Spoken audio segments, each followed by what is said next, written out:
Je me contenterai ici de citer et remercier quelques archivistes qui ont favorisé et facilité cette communication, qui est avant tout basée sur des recherches aux archives de Paris, où sont un certain nombre de fonds de tribunaux parisiens, recherches facilitées par Agnès Séguin et Mathilde Pinto, et aussi par des sondages aux archives nationales. Et je remercie ici Caroline Piketty pour l'aide apportée à ce colloque, mais aussi, plus généralement, pour l'accès et la publicisation des archives de la justice et de la police aux archives nationales, Marion Vessière, Émilie Charrier et Violaine Chaléa-Fonck.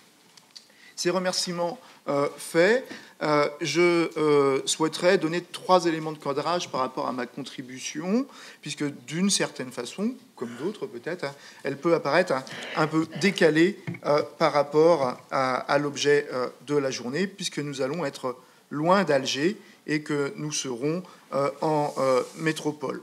Premier élément à rappeler, c'est que le système arrestation-détention confié par voie légale aux forces armées, je cite ici le communiqué du président Macron l'an dernier, ce système d'arrestation-détention qui a été mis en évidence par des historiens et des historiennes depuis Pierre Vandenal-Naquet jusqu'à Sylvie Thénault et Raphaël Branche, ce système n'a pas existé en métropole. En métropole, l'armée n'a jamais obtenu les pouvoirs de police. Nous ne sommes pas dans une situation de belligérance. Il n'en reste pas moins que j'ai consacré toute une partie de mes recherches à la violence de la répression policière. Mais cette violence, elle a existé dans un autre cadre. Mais il faut aussi rappeler, c'est le deuxième point, que les environ 5000 victimes algériennes entre 1955 et 1962 en métropole furent pour l'immense majorité d'entre elles tuées dans le cadre d'affrontements entre Algériens. Une partie de ces 5000 morts sont cependant des disparus, d'une certaine façon, non seulement disparus de la mémoire collective, puisque finalement c'est une mémoire qui est assez peu prise en charge, mais également parce qu'il n'est pas rare que les membres de famille n'aient jamais connu les circonstances de leur décès, pas plus que leurs conditions d'inhumation. Ça nous amène à un troisième point de cadrage, qui serait « qu'est-ce qu'un disparu ?» Alors là, c'est extrêmement compliqué de définir ce terme. Je ne m'aventurerai pas vraiment à une définition juridique, je réserverai cela aux intervenants de cet après-midi, mais je commencerai par rappeler qu'une partie de mes recherches les plus récentes ont été consacrées au fait que des immigrés, je travaille sur des Algériens, mais il y a d'autres travaux dans d'autres contextes, perdaient tout contact avec leur famille au point qu'elles fassent appel aux autorités pour les retrouver et savoir s'ils étaient morts ou vivants.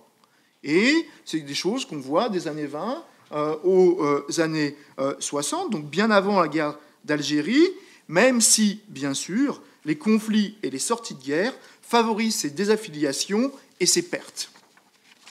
Ce n'est pas ces disparitions qui vont nous intéresser aujourd'hui, même si, dans les quêtes familiales, il peut y avoir des disparitions qui relèvent de ce type de perte. Les disparitions qui vont nous intéresser aujourd'hui, ce seraient plutôt celles qui seraient définies au sens des articles 82 ou 122 à 132 du Code civil. Soit des personnes qui sont reconnues comme mortes alors que leur corps n'a pas été retrouvé en raison d'un certain nombre de circonstances, soit que des personnes soient considérées officiellement comme absentes. C'est le terme qui est utilisé dans le Code civil, la déclaration d'absence. Déclaration d'absence que celles et ceux d'entre vous qui ont vu le film « Ici on noie les Algériens » ont découvert au travers du cas si poignant de Madame Ralfi, qui a perdu son mari le 22 octobre au soir, le 22 octobre 1961, à Bois-Colombes, qui, dès les lendemains, s'est mis en recherche de cet homme au commissariat, en saisissant la commission de sauvegarde dès les jours suivants, et qui a mené un combat avec des avocats, Maître Parodi en tout premier lieu, mais ensuite avec d'autres avocats pendant des années, pour que l'absence, la perte, la disparition de son mari soit reconnue. Et la seule reconnaissance qu'elle a obtenue en 1947, c'est justement cette déclaration d'absence. Mais l'on voit bien, là, avec cette déclaration d'absence, qu'on n'est pas dans la reconnaissance de ce qui a causé la disparition. Or, ce qui va nous intéresser aujourd'hui, c'est bien sûr de savoir est-ce qu'on peut trouver des traces de disparition causées par les autorités françaises, et en particulier son appareil policier, mais aussi judiciaire, sur le territoire métropolitain. Or, ces disparitions, il y en a de multiples traces à l'automne 61. Et des traces qui ne sont pas des traces occultes, ce sont des traces qu'on retrouve dans la presse. Si vous lisez l'Humanité de l'automne 1961, il y a des tas d'appels à recherche de personnes, et ces recherches, elles ne sont pas simplement des recherches à coups de pétitions, à coups d'articles, elles ont généré aussi une activité judiciaire sur laquelle je reviendrai en quelques mots. Si on se plonge dans les archives du FLN, et le premier à l'avoir fait sur ces questions-là est bien sûr Jean-Luc Einaudi, je crois que son nom n'a pas encore été rappelé, et il faut vraiment le rappeler avec force. À l'automne 61, quand le Front de Libération Nationale fait le bilan de la manifestation, attention, l'objectif du Front de Libération Nationale, ce n'est pas de recenser les disparus, c'est d'essayer de comprendre à quel point son appareil a été touché par la répression de l'automne 61. Mais pour savoir à quel point son appareil a été touché, il y a besoin de remonter sur les cadres intermédiaires qui, justement, ne donnent plus signe de vie et qui sont déclarés disparus, pas dans les lettres au FLN, même si ces disparitions, et c'est là où la question devient compliquée, peuvent tout à fait avoir été provisoires. La commission de sauvegarde répondra des dizaines et dizaines de fois que ces personnes ont été internées à tel ou tel endroit, puis ont été libérées.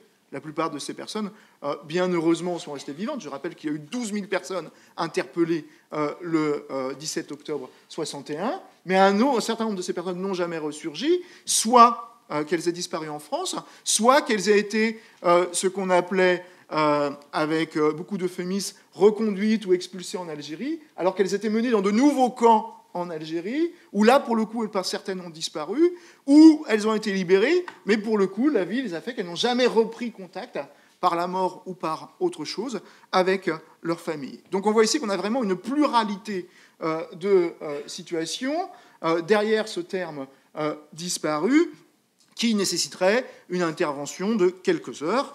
Mais comme j'ai quelques minutes, je me contenterai ici, de me concentrer sur la période de l'automne 1961, puisque c'est d'une certaine façon la période où en France il y a des disparitions.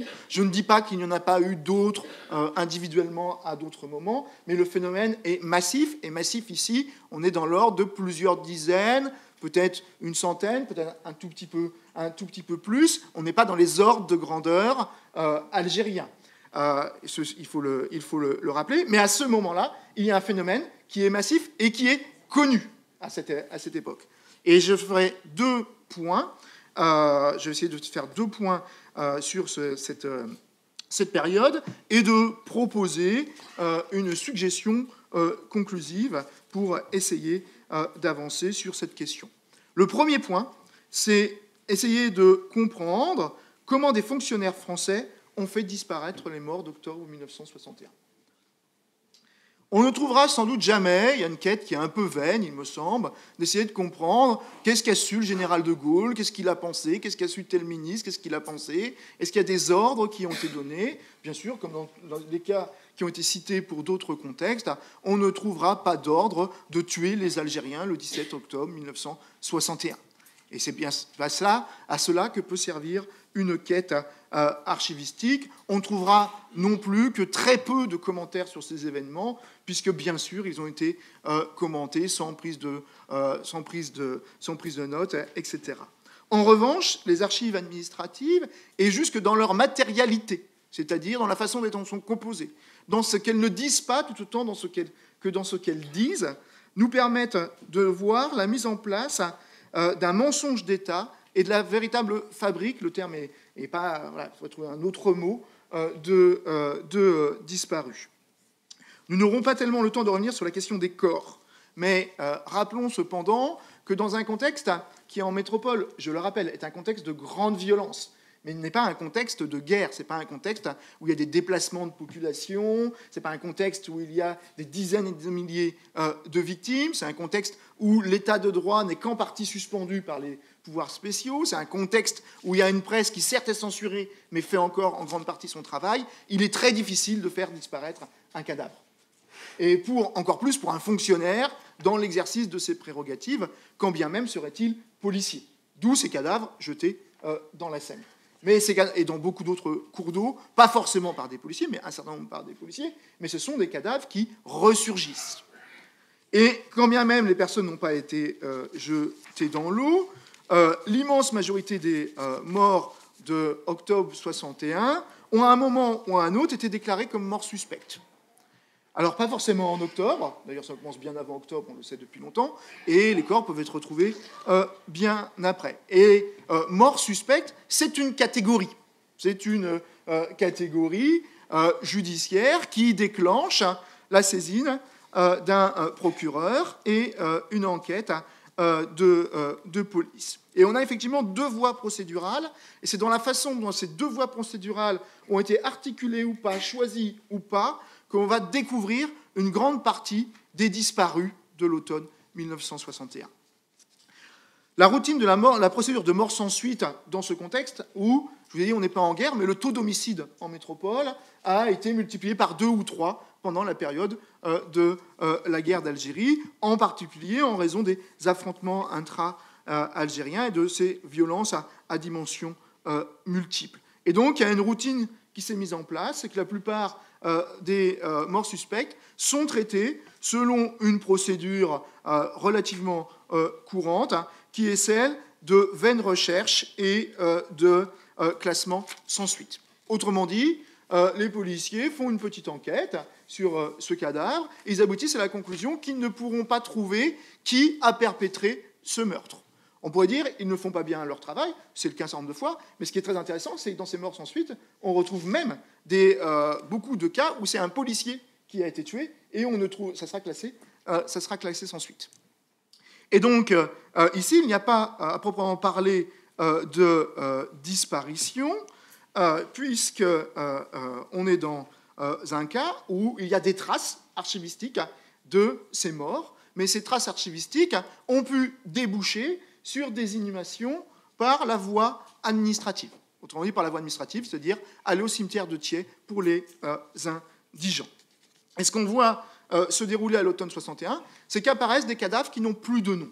Et des cadavres qui n'ont plus de nom, non pas parce que les Algériens n'auraient pas eu d'état civil, non pas parce qu'ils n'auraient pas eu leur papier sur eux, ce qui était courant auparavant, non pas simplement parce que leurs empreintes auraient disparu avec le séjour dans l'eau, parce que ça sert à ça, un séjour dans l'eau, ça sert à faire disparaître les empreintes papillaires, mais tout simplement parce que les policiers ne font plus les recherches d'identité, alors qu'ils ont les empreintes de tous les Algériens de métropole, à peu près. Je n'ai pas le temps, parce qu'il me reste 2 minutes. Ils ont ces empreintes, mais ils ne font plus ces recherches. Et ils ne font plus ces recherches parce qu'ils savent qu'à ce moment-là, une partie des cadavres sont dus à leurs collègues ou à ce que Neil McMaster a appelé des escadrons de la mort, qui sont liés aussi à la guerre contre-révolutionnaire, en particulier au cas du FAD.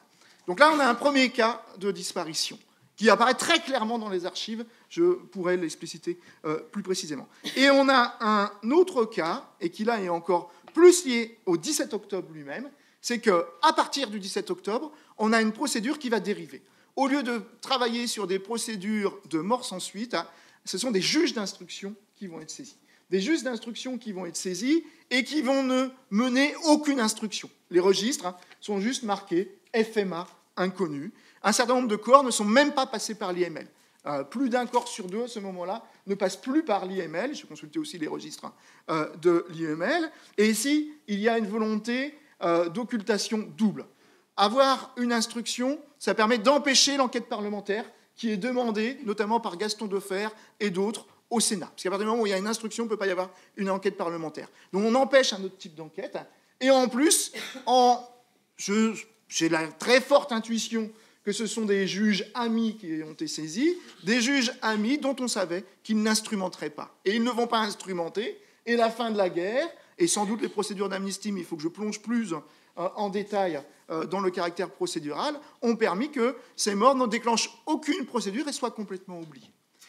Je conclurai en disant que non seulement ils sont oubliés, mais ils sont véritablement disparus, parce que la plupart d'entre eux, pas tous, encore une fois, c'est là où c'est très compliqué, ont été enterrés selon la procédure dite de voie administrative.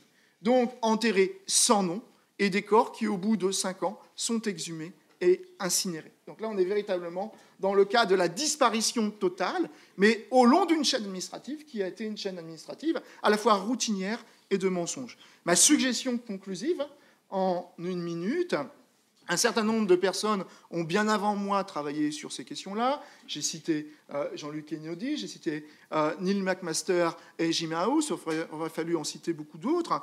Mais House et McMaster avaient conclu leur ouvrage en disant que cette question de savoir combien de personnes étaient mortes, à laquelle ils apportaient une réponse qui est la plus satisfaisante jusqu'à nos jours, je vous invite à les lire, ne pourrait être portée qu'à condition que soit réunie une équipe d'historiens.